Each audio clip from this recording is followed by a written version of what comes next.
bagi sang pelatih kepala John Herdman ini sedang terus berpikir bagaimana untuk meningkatkan performa Indonesia setelah dia menukangi timnas kita dalam 2 pertandingan.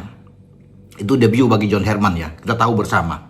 Itu di FIFA Series lawan Saint Kitts and Nevis dan juga lawan Bulgaria. Dia sekarang sedang menatap untuk laga di FIFA Matchday 2 pertandingan, tanggal 5 Juni lawan Oman dan tanggal 9 melawan Mosambik, semua di Stadion Gelora Bung Karno. Dia juga akan mempersiapkan sebagian pemain dalam TC tahap awal di tanggal 26 Mei sampai akhir bulan Mei untuk siapa yang akan nantinya masuk dalam gerbong ke Piala AFF atau Asian Cup pada bulan Juli dan Agustus.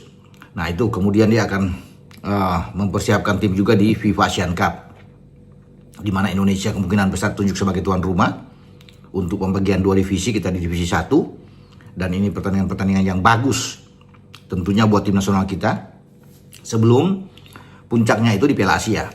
Karena Piala Asia itu akan berlangsung di Arab Saudi pada Januari sampai Februari 2027. Maka di sanalah John Herdman akan diuji sebelum ikut di Piala Dunia untuk 2030. Jadi agenda itu padat teman-teman. Nah, beredar kan itu berseliweran tuh nama-nama yang nantinya akan dipanggil, katanya ada penambahan pemain untuk dinaturalisasi, pemain diaspora lah, teman-teman sudah tahu, banyak dengar. Tapi sampai saat ini saya pikir itu belum. Boleh saja wacana itu ada ke depan, memang masih perlu penambahan, apalagi kalau kita tampil di Piala Asia. Tapi sampai saat ini belum ada yang satupun pemain yang diurus atau bisa dikatakan fix 100% untuk bisa dinaturalisasi. Karena dalam waktu dekat tidak ada. Di FIFA Matchday, apalagi masuk ke Asian Cup, Piala AFF, ya mungkin sampai ke FIFA Asian Cup juga belum bisa. Dan itu sudah ditegaskan ya, bahwa saat ini walaupun nama-nama seperti Luke Fikri di MacArthur, ya Dean Sandbergen, ya banyak yang beredar lah itu akan, tapi belum, prosesnya masih panjang teman. Jadi kalau bilang ada yang muncul-muncul, memang ada 5 nama sedang dipersiapkan oleh John Herdman, ya bisa saja ke sana, bahkan mungkin bisa lebih ya, atau bisa kurang.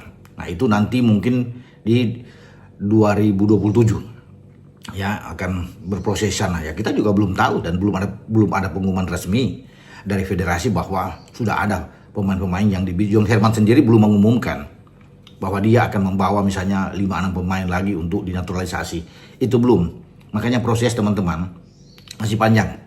Jangan terlalu cepat untuk bisa menerima info-info yang belum bisa dipertanggungjawabkan, karena yang menentukan adalah ini ketua umum PSSI ya, terus ada rilis khusus dan nantinya kan sudah fix. Jadi kalau nama-nama yang berseliweran saya pikir belum ya, apalagi kalau muncul nama misalnya Pascal Struijk lah ya, akan datang belum. Dia lebih fokus ke tim nasional Belanda teman-teman ya, apakah dia akan dipanggil, dia lagi bagus dengan Leeds United dan bisa aja dia berangkat ke Piala Dunia ya.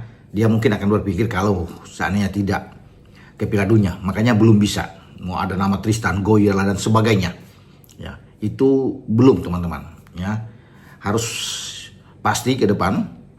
Kalau memang nama-nama yang untuk di depan, saya pikir itu yang paling penting. Kalau di belakang saya rasa sudah tebal ya, walaupun perlu ada penambahan 1 pemain misalnya, tapi yang difokuskan oleh PSSI bagi John Herdman saya pikir adalah di sektor depan dan di sektor tengah. Itu ada penambahan pemain. Kalau ditambah dengan 3-4 pemain yang berkualitas dengan grade A, itu oke. Makanya kita akan tunggu saja teman-teman ya. Oke, dengan saya Bung Ropan.